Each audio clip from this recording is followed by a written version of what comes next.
আজকে না তোমাদের সাথে ভীষণ টেস্টি একটা রেসিপি শেয়ার করবো। খেতে কিন্তু ভীষণ ভাল লাগে, আমার তো স্পেশালি ভাল লাগে। তোমরা অবশ্যই জানো তোমাদের কার কার ভাল লাগে।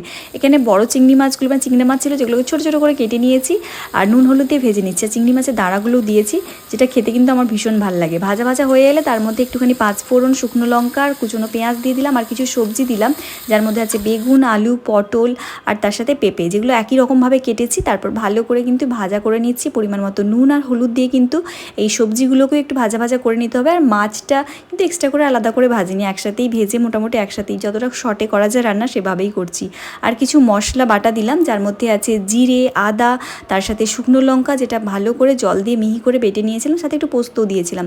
তারপর কিন্তু এখানে মিষ্টি কুমড়োর যে ডাঁটাগুলো সেগুলো দিয়ে দিলাম। আর এই মিষ্টি কুমড়োগুলো কিন্তু ডাঁটাগুলো কিন্তু আমাদের বাড়ির সামনেই মানে হয়েছিল, সেই বাগান থেকেই কিন্তু নেওয়া, একদম টাটকা মিষ্টি কুমড়োর ডাঁটা আর টাটকা মাছের এই রান্নাটা খেতে ভীষণ টেস্টি হয়। ভালো করে কষানো হোক, আর ততক্ষণে আরও একটা রান্না করে নিচ্ছি।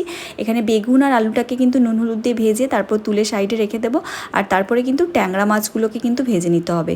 মাছগুলোকে নুন হলুদ মেখে সর্ষে তেলে ভেজে নিলাম। আর ট্যাংরা মাছ ভাজাটা কিন্তু খুব চাপের, খুব ছেটায় তেল, তাই জন্য ঢাকনা দিয়েই কিন্তু খুব সাবধানে ভেজে নিতে হবে। এবার যেই তেলে মাছটা ভেজেছিলাম সেই তেলের মধ্যেই দিয়ে দেবো কালো জিরে ফোড়ন, তারপরে একটুখানি কাঁচা লঙ্কা, কুচনো পেঁয়াজ দিয়ে একটু ভাজা ভাজা হয়ে এলে তারপরে এর মধ্যে দিয়ে দেবো পরিমাণ মতো হলুদের গুঁড়ো, পরিমাণ মতো লবণ, তারপর পরিমাণ মতো জল দিয়ে কিছুটা সময় ফুটতে দেবো। আর ততক্ষণে কিন্তু ডাঁটাটাও কিন্তু আমাদের মোটামুটি কষানোর পর কিন্তু একটুখানি জল জলে ব্যাপারটা চলে এসছে। আরও কিছুটা পরিমাণ জল আর পরিমাণ মতো চিনি দেবো একটুখানি মিষ্টি স্বাদের জন্য। তারপর কিন্তু ঢাকনা দিয়ে রান্না করে নিতে হবে। আর এইদিকে কিন্তু আমাদের ট্যাংরা মাছের যে পাতলা ঝোলটা বানাবো সেটা ঝোলটাও কিন্তু ফুটে উঠেছে। এবার এর মধ্যে কিন্তু ভাজা মাছগুলো দিয়ে দেবো। আর আলুটা সেদ্ধ হয়ে গেছে কিনা দেখে নেব, দিলেই কিন্তু নামিয়ে নেব গরম গরম ট্যাংরা মাছের পাতলা ঝোল।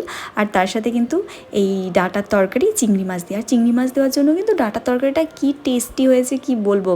তার উপর আবার চিংড়ি মাছের দাঁড়াগুলোও এর মধ্যে দিয়ে দিয়েছিলাম, তাই জন্য এক্সট্রা একটা টেস্ট, দারুণ টেস্টি ছিল। এইভাবে একটু ডাঁটার তরকারিটা কষিয়ে রান্না করলে কিন্তু এর টেস্টটা অনেকটা বেড়ে যায়। তোমাদের রেসিপিগুলো কেমন লাগলো অবশ্যই জানি।